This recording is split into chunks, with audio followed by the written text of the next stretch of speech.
Sir 2025 में आगामी विधानसभा चुनाव हैं। आप भी नई दिल्ली से अपनी दावेदारी पेश कर रहे हैं, तो क्या लगता है क्या महत्वपूर्ण मुद्दे रहेंगे आपके, जिन पर आपको लगता है कि काम करने की ज़रूरत है, जनता का समर्थन भरपूर मिलेगा आपको?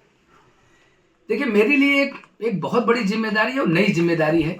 मुझे लगता है कि आज का जो समय है वो हमेशा के लिए वही रहा है कि यंग जनरेशन को आगे आना चाहिए।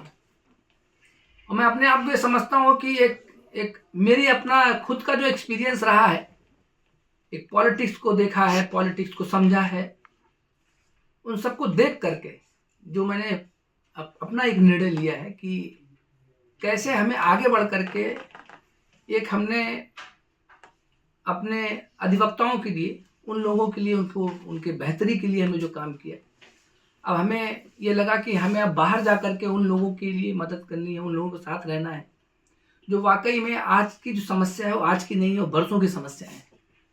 जो कोई भी सरकार आती है बड़े बड़े वायदे करती है लेकिन वो पूरा नहीं कर पाती है। ऐसे तमाम मुद्दे मुद्दे मैंने जो देखा है, अभी फिलहाल हाल ही में देखा है, पिछले 1 महीने से मैंने जो अलग अलग जगह पे जा करके, बस्तियों में जा करके, अलग अलग कॉलोनियों में जा करके देखा है, उनकी समस्याओं को समझ के, उनकी बातें सुन करके बड़ा दुख होता है, बहुत दर्द होता है ये जान के कि वो आज की प्रॉब्लम उनकी पुरानी प्रॉब्लम है। आज की जो समस्या है वो जूझ तो रहे ही हैं, उनका परिवार जूझ रहा है, उनकी फैमिली के एक एक मेंबर जिसको कई वादों के साथ लोग लुभावनी बातें करके लोगों ने उनका मिसयूज किया है, यूज किया है। वो सब देख करके पता नहीं क्यों लगता है कि मैं लोगों को भी कहता हूँ कि प्रोत्साहित भी करता हूँ, आप सभी लोगों को, उन लोगों को आना चाहिए, आगे बढ़ के हिस्सा लेना चाहिए ऐसे मामले में। उन लोगों के साथ तमाम ऐसे मैंने सुने कि अभी देखिए ऑटो वालों की बात कर सकते हैं, आपके ऑटो रिक्शा, देखिए वो बड़ी जिम्मेदारी के साथ लोगों को, आज से नहीं, हमने इतने सालों से, मैं खुद 20-25 साल से देख रहा हूँ कि वो ऑटो चलाते हैं, वो अपना अप टू डेट होकर के खुद वर्दी के साथ अपनी जगह पर पहुंच जाते हैं और एक जगह से दूसरी जगह लेके जाते हैं, पैसेंजर को एक सेफ्टी दे करके, और एक अपने को एक टैक्स पेयर है वो सारे जो भी नॉर्म्स होते हैं लाइसेंस के लेने का और सब कुछ फुलफिल करके वो एक अपनी सर्विस करता है। लेकिन अभी हाल ही में देखा गया कि एक ऑटो रिक्शा चलाने वाला कैसे वो रोड पे खड़ा है और रोड पे ही बैठा हुआ है।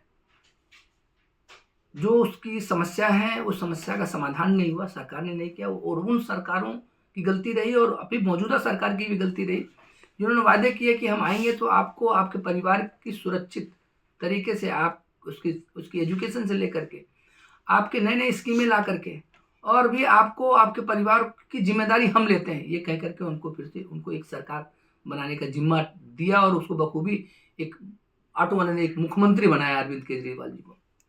लेकिन वो अपनी जिम्मेदारी भूल गए। उन्होंने तमाम ऐसी दूसरी स्कीमें लॉन्च करके एक जिसका गलत तरीके से लोग उपयोग कर रहे हैं, उसका एक जुगाड़ू रिक्शा करके, एक ई रिक्शा चला करके जिसका लाइसेंस ही नहीं है। आप समझिए कि 2.25 लाख ऐसे ऐसे ऑटो रिक्शा, वो आपके ई रिक्शा हैं जो चल रहे हैं, जिनका अभी एक मैंने रिपोर्ट देखी, कुछ लोगों ने बताया कि सिर्फ 50,000 ऐसे ई रिक्शा हैं जो जिनका लाइसेंस है, बाकी बिना लाइसेंस की गाड़ियाँ चल रही हैं, जुगाड़ू ई रिक्शा चल रहे हैं।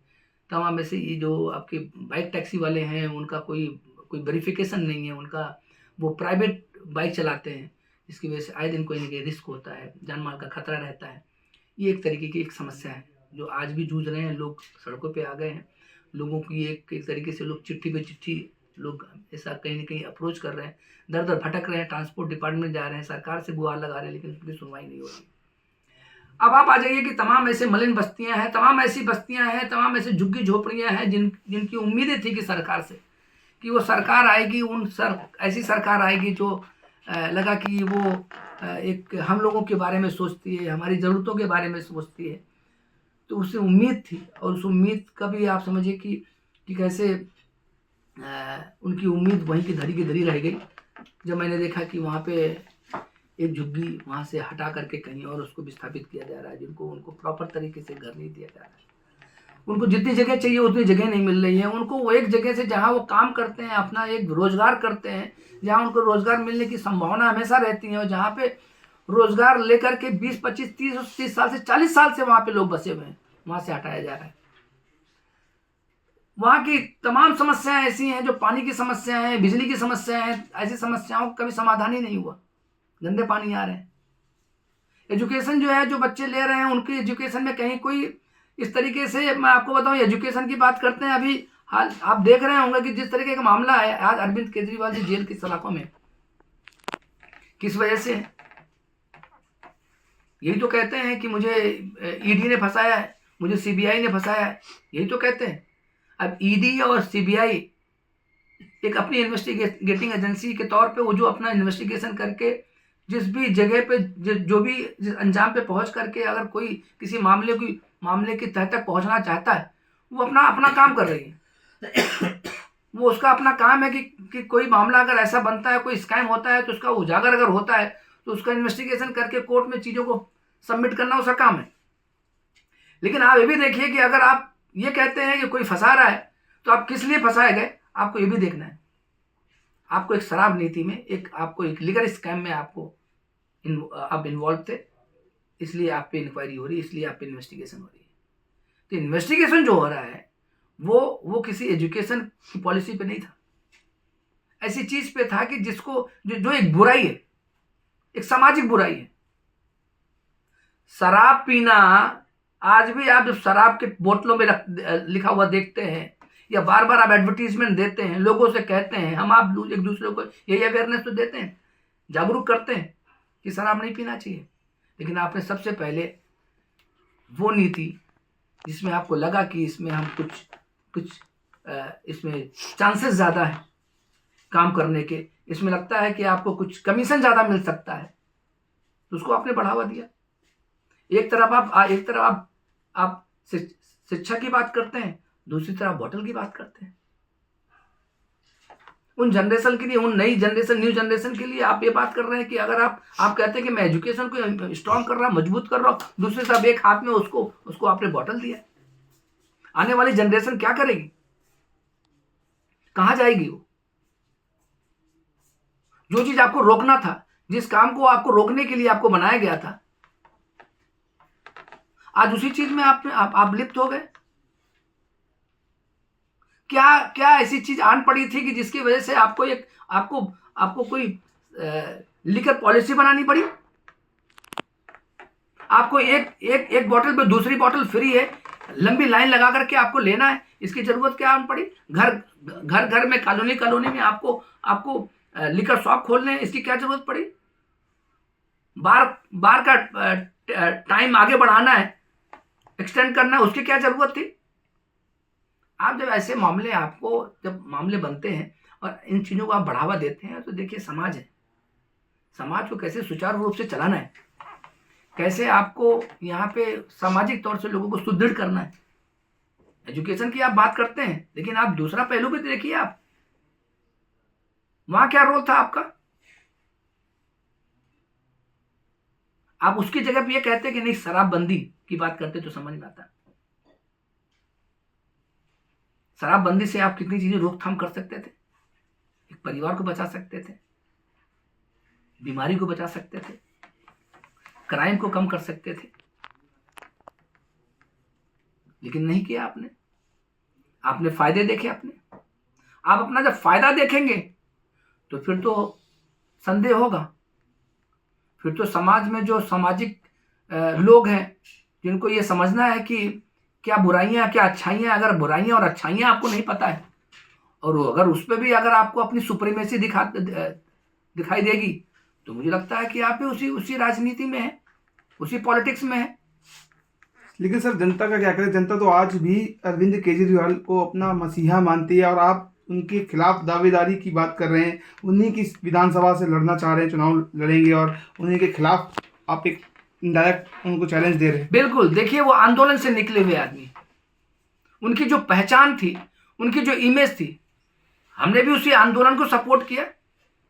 हमारा भी जो गुस्सा था वो आज आम आदमी पार्टी का रूप क्यों लिया? आज जो फ्रस्ट्रेशन था, जो एंगर था, जो गुस्सा था, उसी गुस्से की वजह से तो पार्टी बनी। वो जो करप्शन था, जो आए दिन करप्शन पे करप्शन हो रहा था, उसी वजह से तो पार्टी बनी, उसी वजह से तो आंदोलन आया। एक अन्ना का आंदोलन हुआ, उस अन्ना के आंदोलन में जो लोग भी शामिल रहे, जो लोग स्टेज पे बैठे, आज वो लीडरशिप कर रहे हैं अपनी। लेकिन क्या वो अपनी जिम्मेदारियों को भूल गए कि जिस अन्ना आंदोलन में जो बातें रखी गई थी, जो मांगे रखी गई थी, जो एक साफ सुथरी राजनीति की बात की गई थी, जो करप्शन खत्म करने की बात की गई थी, क्या वो खत्म हुआ? क्या वो जो राजनीति अब जो नई राजनीति बन के आई है, एक अरविंद केजरीवाल जी की जो राजनीति है, एक सड़क से लेकर के आप जेल के सलाखों तक की जो राजनीति है, वो राजनीति आप भी देख रहे होंगे। आज भी उनके चाहने वाले हैं, तो चाहने वाले तो होंगे, लेकिन चाहने वाले अगर आपके हैं तो आपके ना चाहने वाले भी क्यों हैं? अगर आपकी साफ सुथरी राजनीति होती और आप गलत काम नहीं करते, अच्छाई और बुराई का फर्क होता, तो आप जेल के सलाखों में होते। अगर कोई गलत काम कोई करता है, देखिए उसके लिए कोर्ट है, उसके लिए सुप्रीम कोर्ट है, उसके लिए हाई कोर्ट है। लेकिन कोर्ट का और हाई कोर्ट का, सुप्रीम कोर्ट का, कोई भी कोर्ट हो, कोर्ट का इंटरफेरेंस तभी होता है, हर किसी का एक अपना अपना प्रोसीजर है। ट्रायल कोर्ट अपना काम करती है, हाई कोर्ट अपना काम करती है, सुप्रीम कोर्ट अपना काम करती है। अगर संवैधानिक तरीके से कोई गलत काम लगता है कि कोई सरकार गलत काम कर रही है, कोई एजेंसी गलत काम कर रही है, तो हाई कोर्ट सुप्रीम कोर्ट सामने आती है। आज मामले को कोई बंद नहीं किया जा रहा है, आज मामला खुला हुआ है, ट्रायल हो रहा है। लेकिन जो ये ट्रायल होना, ये देखिए क्या है, ये सब सारी चीजें एक कोई इन्वेस्टिगेशन हो रहा है, तो एक कोई उसका कोई इलेक्ट्रॉनिक एविडेंस होगा, एक डॉक्यूमेंट्री प्रूफ है। तो ये डॉक्यूमेंट्री प्रूफ, जो इलेक्ट्रॉनिक एविडेंस, इस जितनी चीजें होती हैं, एक आपको जब कोई मामला बनता है तो आप उसको ट्रायल फेस करना पड़ेगा। हमें गुस्सा इस बात का है कि उसी गुस्से की वजह से आपकी पार्टी बनी, उसी गुस्से की वजह से आपके साथ एक आंदोलन का रूप लिया, उसी आंदोलन ने आपको नेता बनाया, उसी आंदोलन की वजह से आप मुख्यमंत्री बने। लेकिन आप अपनी जिम्मेदारी भूल गए। आपको जो जिम्मेदारी दी गई थी उन गरीबों के लिए, उन लोगों के लिए जिनके परिवार आज रोड पे हैं। एक कोई राजनेता नहीं बनाया था उनको। लोगों के उस समय की बात अगर याद करें आप, तो जब वो किसी घर में घुस के अगर बिजली के तार जब जोड़ते थे, आज का दिन, उस दिन का जो आपने देखा था और आज का दिन में कितना फर्क है। आप सड़क से चल करके और वैगनार से चल करके आज आप शीश महल तक पहुंच गए। तो ये जो राजनीति है उसी में आप भी इन्वॉल्व हो गए। ये जो पुराने लोग हैं, जो राजनीति का रूप लेकर के, एक चोला पहन के जो काम किया, लोगों को धोखा दिया, धोखा दे करके आप उसी रंग में रंग गए जो हम लोग नहीं चाहते थे, आपसे उम्मीद नहीं थी। तो जब आपसे उम्मीद नहीं होगी तो नई सोच, नई दिल्ली को देखने के लिए भी एक तरीके से सोच जो पैदा होता है लोगों के अंदर, हमारे अंदर क्यों ये सब चीजें आ रही हैं। आज मैं क्यों दावेदारी अपनी बात कर रहा हूं। आज आप पूछेंगे कि आप कौन सी पार्टी से हैं, तो आप पार्टी का नाम अगर आप लेते हैं तो लगता है कि आप समझिए कि आपकी खुद की आइडेंटिटी नहीं है। मैं लोगों से यही कहता हूं कि मैं पार्टी में या किसी पार्टी को रिप्रेजेंट इसलिए नहीं करता क्योंकि अगर मैंने अपनी सोच रखी है इस नई दिल्ली के लिए, तो मुझे पहले उन जनता के पास जाना है, पहले वहां की भौगोलिक स्थिति देखनी है मुझे कि वहां के लोग कैसे हैं, वहां के लोगों की समस्याएं क्या हैं, वहां के लोगों के मुद्दे क्या हैं। अगर आप वहां जाकर देखेंगे, आप तो पत्रकार हैं, आप जाइए देख के आइए। आप वहां के मुद्दे अगर देखेंगे तो मुद्दे आज के नहीं है। उन मुद्दों को तो कभी देखा ही नहीं गया, उसको तब भी इग्नोर किया गया था, आज भी इग्नोर किया जा रहा है। तो मुझे तो पहले उनके पास जाने दीजिए। आज मैं हूं, आज मैंने कहा कि हमने दावेदारी की है, बट दावेदारी हमारी विधानसभा की है, दावेदारी हमारी इसी नई दिल्ली की है। बट इसी नई दिल्ली में रह करके अगर मैं ये देखना चाहूं कि यहाँ के लोग जिनके साथ अन्याय हो रहा है, जिनको इग्नोर किया जा रहा है, जिनको सही मायने में जो इस विकास के लिए, अपने देश के लिए, यहाँ के रहने वाले लोगों के लिए, यहाँ के रहने वालों के लिए वो अगर वो अपनी सुविधाएं दे रहा है तो वो भी सुविधाओं को पाने के लिए हकदार रखता है, लेकिन तब भी उसको नहीं मिलता है। तो ये तमाम मुद्दे हैं। इन मुद्दों के साथ मैं आगे बढ़ना चाहता हूँ और हम लोग इसमें ये देखना भी चाहते हैं कि पहले के लोग, पहले की राजनीति और अभी अपनी राजनीति, ये देखिए हर आदमी की अपनी राजनीति है।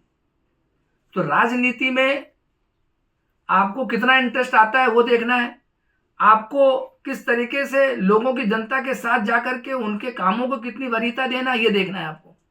तो आपकी वरीयता किस चीज में है? आपकी हमारी वरीयता तो इसी चीज में है ना कि एक कोई समस्या है उसका समाधान कैसे होना है। तो समाधान को आगे देख करके कि कैसे किन लोगों के थ्रू होगा। अगर सरकार नहीं करेगी तो कोर्ट करेगी। तो गुहार लगाते रहेंगे और उन लोगों को बताते रहेंगे, चेताते रहेंगे कि वाकई में जो जनता है वो जनता ही आखिरी फैसला लेती है। तो हम उसके फैसले का इंतजार करेंगे और उन लोगों के बीच में जाएंगे, उनकी समस्या सुनेंगे, उनकी समस्याओं का समाधान करेंगे।